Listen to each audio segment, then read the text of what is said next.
안녕하세요. 역사를 사랑하는 박사입니다. 오늘은 삼국시대 때 제갈령 후기자라고 자칭하는 강유라는 사람에 대해서 한번 알아보겠습니다. 강유는 자는 백약이며 시오는 서위 우문태가 추방한 계명왕입니다. 옹주 천석은 귀한 사람이라고 합니다. 이 나라 신하였다가 제갈량이 1차 복벌에서 청안에 항복하고 청안의 신하가 되었습니다. 제갈량 사고 청안의 대장까지 올랐습니다. 20년간 걸쳐 이 나라에 여러 번 복벌을 하였으나 유입하면서를 붙이지 못하고 실패하였습니다. 청나라 멸망 전에 유의 신공에 맞서 적군 주력군을 지휘해 방어에 나서서 적군의 멸망을 막지 못하였습니다. 그 후에도 초관을 진행시키려 이 나라의 장군 장계와 협력의 난을 계획했지만 사전에 탈을 하면서 습격온 예군과 싸우다가 죽음을 맞이하였습니다. 삼국지 연에서는 제갈량이 후계자처럼 그려지며 제갈량이 사고 삼국지 연의 마지막 주인공이라 할 수 있는 인물입니다. 실제 역사에서는 제갈량이 직접적인 후계자라고 볼 수 있었던 인물은 장하원과 비이었습니다. 다만 실제 역사에서도 제갈량이 강유를 두고 칭찬하는 등 갈등 인연은 있었다고 얘기해주고 있습니다. 삼국지 연의에서는 제갈량이 이 세상을 떠나고 긴 일을 맡은 초안의 마지막 사령관이자 거대 낭만서사시로서 삼국지연에서 사실상 마지막 부분을 장식하는 예비 제갈량 뒤를 이어가는 세 번째 주인공입니다.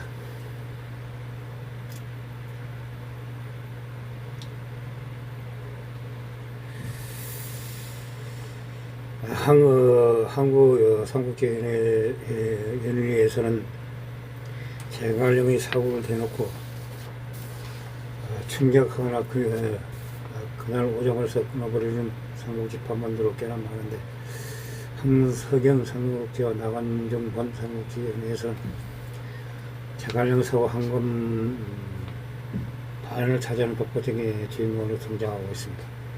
연의에서 묘사되는 그 후보를 증언은 다음과 같습니다.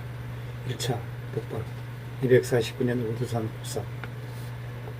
국산 700이면 2차는 254년 철롱 적도 출백입니다. 3차는 255년 조수 출백이며 4차는 256년 당국 출백입니다. 5차는 258년 정성 출백입니다. 6차, 7차는 의미가 없습니다. 8차는 262년 저양 출격이며 9차는 263 단독 출격입니다. 9차 복벌은 실제로는 그냥 가서 출격하고 돈 내는 게 모두입니다. 정확히는 성도의 정치 싸움을 피할 겸 복벌을 하느라 가서 분량과 무장을 마련하는 중이었지만 얘는 실제 역사 모든 제갈량의 1차 복벌 당시 적에게 기웃하는 것은 같지만 정사하는 얘기가 크게 다릅니다. 연의에서는 제갈량이 전략을 간파하고 그에게 처음으로 배배를 안겨준 인물이라는 상당히 충격적인 비교를 하고 있습니다. 강유를 본 제갈량이 반드시 자신의 사람으로 만나야 되겠다고 심의를 기울이고 마침내 성호의 강유의 항복을 받아 자신의 사람을 만납니다. 제갈량이 계책을 써서 안녕태수의 재량을 죽인 이후 같은 방법으로 천수태수인 마주를 죽이려 하였습니다.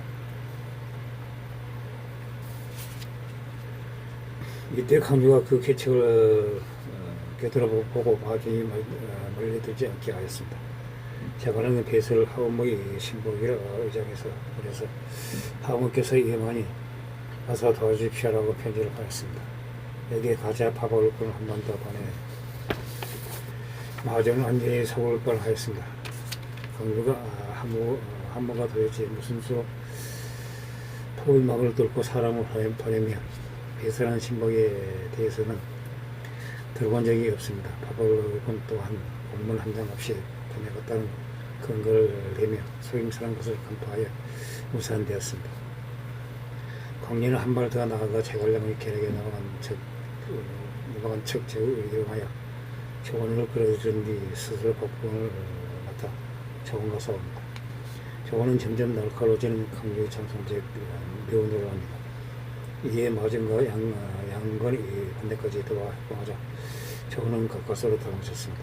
원래 마전을 기습하러 하려고 매복 중이던 장익과 오상이 사태를 깨닫고 구원하온 덕분에 간신히 돌아갑니다. 조언이 보고를 받은 제갈량은 자신의 기회라고 견법당에 드는 것을 알고 깜짝 놀랍니다. 이제 천수를 제하려면 참에 이런 인물이 나타날 줄이야 단식합니다. 충격을 받은 제갈량은 다음번에 직접 선봉을 하면서 성공을 공개하지만 그것조차 강력의 예상범위 아니었습니다. 생각보다 성의 방비가 척지하게 제갈량이 일단 밤까지 기다렸으나 미리 밖에서 매보고 있던 강류가 바로 야습에 옵니다. 이렇게 되자 제갈량은 드물게도 한급이 말에 올라 무작정 도망을 실은 굴욕을 당합니다. 관행과 장포의 후일을 받아 간신히 빠져나옵니다. 이 과정에서 강류가 마치 뱀처럼 군사를 부리는 것을 보고 제갈량은 다시 한번 감탄합니다. 지라고 쓴 제갈량의 작전을 간파할 정도로 때라며 무죄로서는 조언과 대당할 정도로 면모를 드러내며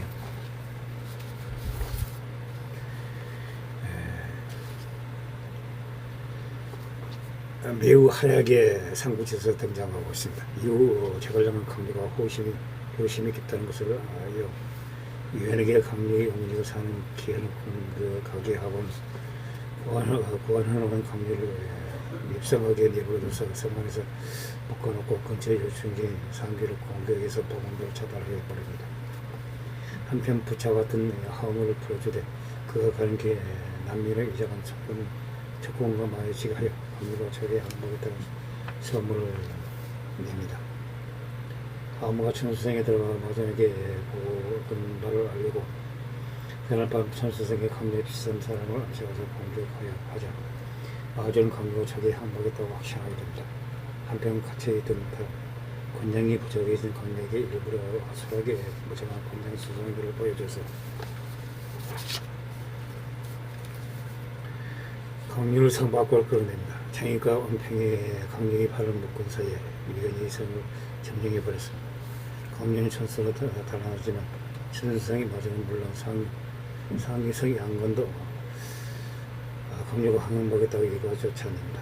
이에 강류가 홀로 장원을 향해 달아나지만 관행의 길을 차단하고 지친 강류는 싸우는 인물도 못내고 도망치려고 하지만 뒤에서 제갈량이 은사를 입고 나타나 완전히 보유해 됩니다. 제갈량 2층에 이르러서도 항복하지 않을 참여 회장으로서 죽기에는 그대의 재주가 너무나도 아깝다. 항복을 고민합니다. 광량을 빠져나갈 길이 없음을 인정하고 하늘의 뜻이 이러하다면 따르겠다. 땅에 내려 항복합니다. 그러자 제갈량 술에서 내려 손수 강류를 이렇게 죽은 내가 평생 배운 바를 현명에게 전해를 하여서 마땅한 인재를 못 찾아서 초래한 터인데 이제 강류를 만났으니 소원을 부른 것이 마찬가지다 라고 기뻐하였다고 합니다. 강류 또한 회장이 자신을 귀하게 여겨주는 제갈량에게 죽을 때까지 충성하겠다고 맹세합니다. 역사에서는 강류의 토함은 부당한 조국의 버림과 모친과의 생애별이 담긴 안타까운 스토리입니다. 하지만 직접 후계자로 지명하지 않았을 뿐 제갈량의 강류를 높게 평가하여 후 세대를 이끌 인재로 여긴 것은 사실입니다. 초기에 기술한 강류는 파격 승진시키며 입지를 다지게 해줍니다. 건강하게 내려오는 다음 전설들은 실제 정사에서 강류가 유선이 항복이 전에 건강에서 성도를 이동하여 스물성이 빼지 않는 전설들입니다. 이 전설들은 연히 그 바탕을 두고 있을 가능성이 높습니다. 물론 정사에서도 번개가 첫 번째 칼을 들어 돌을 베었으나 그건 성도 지척인 광황군 우성현에서의 일이지 건강에서의 일은 아니었으리라고 생각됩니다. 강류가 건강으로 와서 진영을 정비하고 유실을 굳게 지키자 정예의 10만 대군은 조금도 움직일 수가 없었습니다. 그런데 뜻밖에도 등해가 성도로 우에 기습하면서 우서에 항복했습니다. 우서는 항복 조서를 받던 강류와 장병들은 원망스럽고 화가 나서 분통을 참지 못해 칼을 뽑아 돌을 베었습니다. 그때 그가 찾은 돌은 지금도 금과 흙 안에 위치해 있으며 사람들이 이 돌을 감도석이라고 합니다. 억울하고 울분을 참을 수 없었지만 장로는 우선이 성질을 거역할 수 없었기에 양면에 된 공기를 꺾고 걸게끔 명령을 하려 이렇게 저항한 뜻을 표합니다. 그 양면에서 된 길을 꽂았던 돌은 저같이 바위 절벽에 남아있습니다. 이를 쌍기암이라고 부릅니다. 그는 장수와 병사들 소집에 각기 지니고 있던 병기를 모아 소금산의 한 동물에 숨긴 다음 차후의 때를 봐 유사를 이렇게 한나라 왕실을 부흥하고자 하였습니다. 이 한나는 즉 초강입니다. 이 동굴을 강류 도창고라고 불립니다. 강류는 금문관을 떠날 때 마고자를 벗고 선수 세탁한 뒤 이를 말리기 위해 산의 바위 위에 늘면서 반드시 달아올 테니 그때 다시 마고자를 입을 것이라고 맹세하였습니다. 결국 한 해가 지나고 또 다시 다른 해가 지나도 돌아오지 않자 오준 돌로 변했다는 전설이 있습니다. 지금도 금문관 이신이 밖에서 큰 바위 위에 늘려있는 마고자의 모양을 볼 수 있습니다. 이를 가리켜 양의 왕이라고 합니다.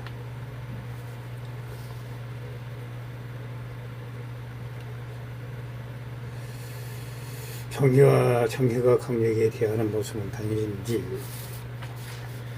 자기 야심에 호응을 해주는 사람에 대한 신뢰보다는 마치 천대의 방에서 콩깍지가 씌인 것과 흡사합니다. 정희는 실제로 여장 취향적인 꽃민남 하한과 친했고 강력에 그대는 그 후 책을 탄 허현보다 훨씬 빼어나다라고 한 발언이 단지 능력에 대한 말이 아니라 애모에 대한 칭찬이었을 거라는 이야기입니다. 하한과 하현이야 반대 누구보다도 인정하는 꽃미남이고 제갈탄 역시 사위 왕강의 아내에게 제한이 하려는 미남인데 당신이 왜 뭐가 생겼냐고 했다는 말이 있습니다. 강류 역시 60대였습니다. 정혜가 제갈탄과 하현보다 더 잘생겼다며 바랄 만큼 이 논의했지 않을까 싶습니다. 물론 이에 대해서는 아무리 기록이 부족한 척언이라지만 강류는 그래도 기록이 많이 남아있습니다. 외모에 대한 언급이 전혀 없음에도 강류의 외모를 좋게 보는 건 비약이 아니라는 반론 또한 존재합니다. 확실히 상옥시 정서의 기록을 본다면 특정 인물에 나올 때 의외로 을평이 자주 등장하는 걸 볼 수 있습니다. 그래서 강렬은 문체로 유명한 정사지만 미인남으로 고려된 인물들을 찾아보면 의외로 꽤 많다는 것을 볼 수 있습니다. 이처럼 당대 인물들을 평가할 때 예물로 중시에게 문화가 의외로 평미했고 또 인물을 예물을 논하는 기록은 별로 드무는 게 아니었기 예물에 대한 기록이 확실하게 남지 않는 강류 같은 경우는 예물로 좋게 평가하기에 애매한 구석이 있는 게 사실입니다. 그러나 맥락처럼 유정유비 진영에서 소개했을 때 예문에 대해서는 별 말이 없는데 우리나라 기술하자 유명한 초비의 눈에 띄어 서서히 미남으로 기록되는 행보를 얻은 개수가 있습니다. 당대의 꽃미남 하양과 하우현 알람문행 등 수상 기록들이 실력의 시간 개수가 아니냐는 어거에 받는 정의의 무한 신뢰를 얻는 관계에게 비록 서서상의 강력 애매에 대한 직접적인 언급이 없지만 이런 행보를 읽어본 애매가 뛰어났을지 원하는 논다는 상상이 있습니다. 신당서 제3세계표에 따르면 강력의 후예들이 천수상국에 거주하는 것이 확인됩니다. 이들은 거주지가 강릉 출신 진천수 지역인 것을 보아 아무도 이들은 강릉과 초간에 항복하며 북방에 남긴 가족들로부터 세계가 이어진 것일 터입니다. 또한 당시 강릉의 나이가 20대 후반이었으니 그 시대에는 이미 가정을 꾸리고도 남았습니다. 한편 강릉은 입적 이후 지원을 해서 새로운 가정을 꾸렸는데 이쪽에 대해서는 전해지는 것이 없습니다. 다만 강유가 초반 항시를 복구하다가 실패하고 초반대 성대에 있던 그의 가족들 또한 난리탕에 사회당했다는 기록이 남아있습니다.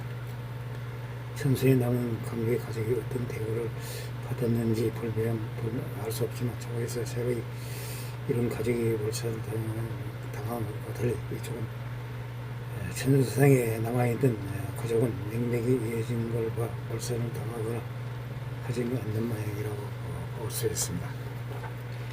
이상 초간의 명장군 최관량의 후예 강유에 대해서 알아봤습니다. 다시 부탁합니다.